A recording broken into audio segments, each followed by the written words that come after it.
Hey Pip, do you ever wonder why hitting is so doggone difficult? Well, today that's what we're going to talk about, the main reason that hitting is difficult. And let me tell you, it has little to do with mechanics. Hey everybody, this is Coach Bill from Better Ball Player, and today I want to delve into uh, basically what is the level one understanding of why hitting can be difficult. Okay, this is not about mindsets or perseverance or motivation or such. All of that would be in the pre-log of our batting lesson here today.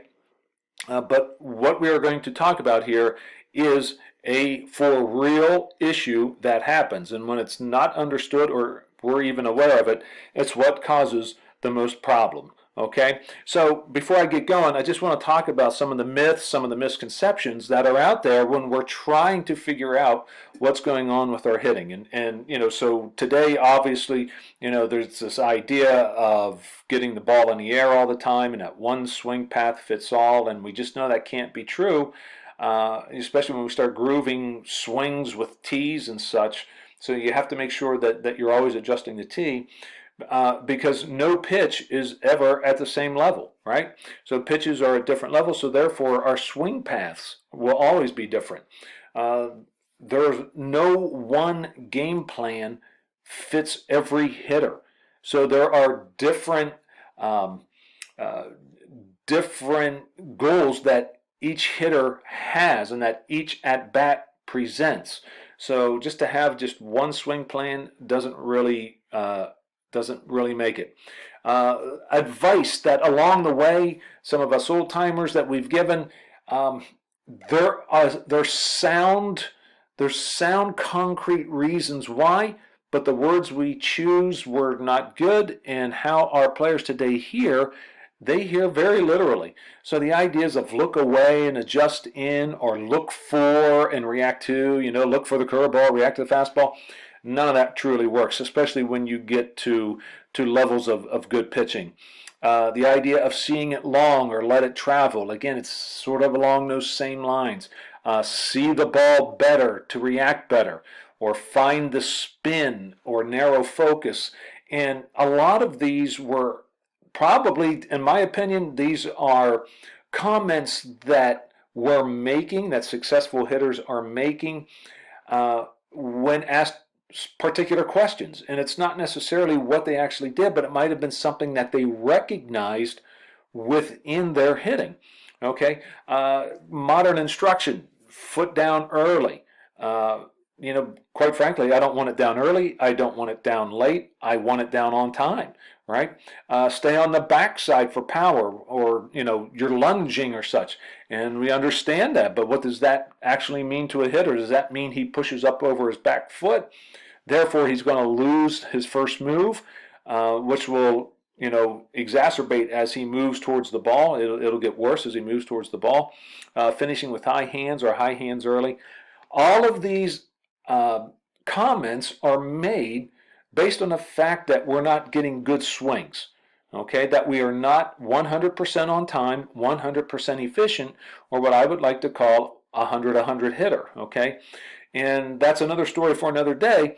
But what I would say here today is the number one reason that we struggle when hitting, why hitting is so difficult, is what I would refer to as the speed gap. It's one of three gaps that I talk about, and the speed gap in and of itself is probably the number one reason that hitting becomes difficult. And if we don't understand it, we never heard of it, we're unaware of it, that can lead to a lot of issues.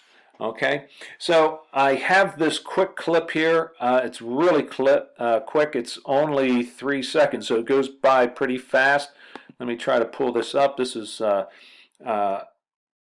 Charlie Morton, I believe. Let me try to get this going here for us. It's Charlie Morton. It's a two-seamer and a curveball that he's throwing here. It's a 2-second clip, and you can see the crossover. Okay, and what I will tell you, let me show it here a couple times as I keep talking. Believe it or not, these shapes aren't what the issue is. Now, they could be, and I would also say there's only two ways that a pitcher is going to beat you, and it's either on speed differential or speed deception. And, so if it comes out of the same tunnel and they're breaking the other way and we were thinking one thing and it goes the other way, we're probably out of luck. And that's why some of that previous advice doesn't work that well. So, what I'm looking at here, I'm just looking at two things happening right now. And this is a really good sequence of pitching by Charlie Morton. And I'm going to tell you why that was. And let me get to my drawing tool. Hey, and I apologize to you. As I do this, you're hearing that big clump in there every time I push an app here or something, but that is, I always find that annoying. So I apologize to you because now I find out that I am doing it, okay? So I'm using my freehand here, folks, so please be very kind with your comments. It's what is about to happen here that I want to show. That's the ball bat extending back behind the hitter's head. This is from the pitcher's view, okay? So as we look at the strike zone, as the pitcher's looking at the strike zone, and I'm just picking a random number purely for mathematical sake and ease. If this pitcher threw 80, it wouldn't really matter where he was throwing 80. If he threw it behind the hitter, if he threw it, bounced it in the dirt, if he threw it over the backstop, the radar gun is always going to read 80. No doubt about it, 80 is 80, okay? But there's a little idea that we work with. That idea is of effective velocity, and we count it as Perry Husband would count it. He counts it in clicks, and basically it is an understanding that as the ball moves closer to the hitter, it picks up speed. As it moves away, it loses speed, okay? As it moves higher, it gains speed, okay? And as it moves lower, it loses velocity, okay? Hey, so far so good on my drawing here, right? So if we take a look at this, to this hitter, above this diagonal, that's a very fast zone. And below this diagonal is a very slow zone. So this 80, when it gets up and in, starts to look like 85. And as most current hitters would tell you, up and in is a difficult place to hit fastballs. Okay? Now there's a reason. There's a reason that it is. It has probably very little to do with swing. It might. It possibly could. But basically what happens is our hitters aren't looking up and in. We're not looking for 85. Okay? So what happens is when this hitter comes in, he takes his swing. On his swing path, when that barrel enters into the swing zone, into the swing line, it takes about 6 minutes for it to enter the flight path of the ball. 6 miles an hour. 6 minutes, oh my goodness, I could hit really well. It takes about 6 miles an hour. I'm leaving that there. It takes about 6 miles an hour for that barrel to enter and exit. So all of a sudden, in this mind of this hitter, a gap is created. And if the pitcher can go plus or minus 5 to 6 to 7 to 8 miles an hour from pitch to pitch, this hitter is going to struggle. He's going to come off of being on time. And that's when you start seeing elbows tuck in when we get that up and in pitch like we just discussed. Or you start to see the butt flail a little bit when he's a little bit early, or he's lunging a little bit on the away pitch, okay? Because he's just off ever so slightly. But if this pitcher can come out and he can cover 5, 6, 7, 8 miles an hour, that's really going to make my hitter struggle. And as I can look, just this one pitch can do my hitter in. Right? And we see this happen all the time. How is it that we're not hitting this? All right. Now, if I throw in a pretty decent, let's give it maybe not a decent. Let's give it maybe a little bit a decent curveball at 74. Okay. And that 74 now starts to look like 70 down and away. All right. there's your butt flying here. All of a sudden, if I got a fastball above this diagonal, okay, above the diagonal, and then I come back and I throw that curveball, I could have as much of a 15-mile-an-hour gap. Okay, there could be as much as a 15-mile-an-hour gap. All right, but it gets even a little bit better with this. Okay, what does that mean? It means this hitter comes up knowing he's got two pitches. Okay, I'm going to take that out. The hitter came up knowing that there were two pitches. We knew that we had an 80. We knew that there was a 74. Okay, so the hitter doesn't come up looking for either of those. He's going to sink into the middle a little bit, and he's probably sinking somewhere to the 77, 76 mile an hour area. Okay, and from pitch to pitch, we're going to buy into the speed that we just most recently saw. So as we start to look at our strike zone again here, let me get back. Okay, as we start to look at our strike zone, the hitter in his mind is sitting at 77. Okay, so all the talk about throwing down and away fastballs, remember he's at 80, right? And when we start looking down and away for fastballs, that's why this hitter is actually, or the pitcher is actually hitting this hitter's bat. Okay, that hitter's looking into the 77 area, and that's where we're throwing when we call down and away fastballs. So it happens all the time. That's why anytime this pitch gets above the diagonal, that hitter's truly not barreling that up. And that's and I'm not saying that you cannot ever visit outside down and away with fastballs. It's just that you probably won't live there. Not for long. The hitters will probably force you out of that.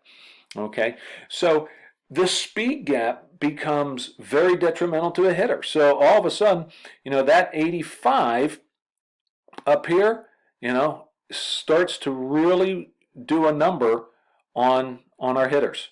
Okay, so we can see if we can get back in, we're probably going to struggle a little bit.